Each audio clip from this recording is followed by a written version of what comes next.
So the bill is finally passed in the House. The Build Back Better plan, which includes the EV tax credit, is now passed. Let's give you the latest. So the $1.9 trillion Build Back Better plan is passed on the House floor, going to the Senate, and we're going to talk about what you should expect next. So we are going to primarily talk about the EV tax credit portion of the Build Back Better plan, and there are some other social spending and climate change spending parts of the bill, but the $1.9 trillion plan is passed by a vote of 220 votes to 213. So what you should expect next. The majority leader of the Senate, Chuck Schumer, would like to see this passed by Christmas. So if you're looking for, it seems like it's always around the holidays. First, Nancy Pelosi said that they wanted to get this passed by Thanksgiving. And by the way, the Build Back Better plan was passed on the 19th. But if you're thinking, when is this going to be passed? I'm thinking about pushing back my delivery date. I'm thinking about ordering a Tesla. Well, the goal is Christmas. So what happens next is it does go to the Senate, and it's very likely it will be critiqued and changed, with maybe changes to some spending. Now, in other videos, I did say there were no senators that specifically pointed out the EV tax credit and how much was being allotted to that. And speaking of the credit, it is $7,500 and is now refundable. So that means if you owe a certain amount on your taxes for 2021, when you file next year, you're going to get whatever's left over back to you as a check. And that is, of course, if you purchase a car like a Tesla. So of course, that means it's refundable. You're getting that balance back in a check, but there's also $4,500 that we are not getting. Any Tesla purchase is not getting, because that's going to unions. And there's been a lot of criticism on this union focus from Prime Minister Justin Trudeau of Canada to CEO of Autos Drive America, Jennifer Sasavrian, saying that an EV incentive includes discriminatory EV tax incentives that harms American workers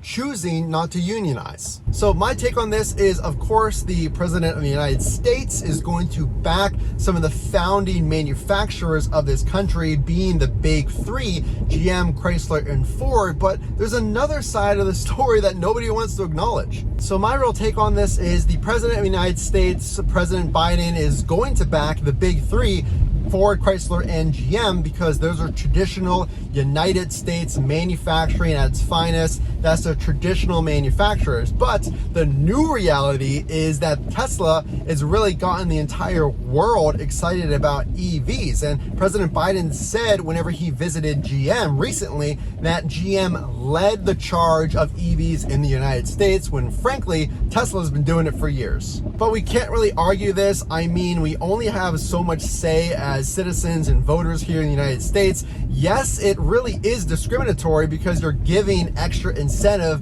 for organizations that have unionized, and you're snubbing the most American US manufacturing car company that we've ever seen, and that being Tesla. So what you should expect over the next few weeks from now until Christmas, that goal date that they want to get this passed, is a lot of conversations, a lot of swaying on these senators that are essentially on the fence. One specifically we've talked in other videos about is Senator Joe Manchin of West Virginia, calling the bill un-American. So that's some pretty strong language. It may take a lot. They're going to need every single vote. So what's likely going to happen is likely there's going to be some changes to be made, and then a revote is going to happen. But the thing to keep in mind that this is a 10-year incentive. So for EVs, this goes for 10 years, with the first 5 years being an incentive, a tax credit for any EV. And then the last 5 years are only for US manufactured electric vehicles. So there's a lot of conversations and a lot of forethought that's going to happen, because again, this decision right now is going to affect the future of EV for decades. And by decades, I mean everyone from Tesla to GM, who just committed to all EVs by 2035. They see that this is the future. So if you want a Tesla, keep updated with this EV tax credit and subscribe so you get all the latest information,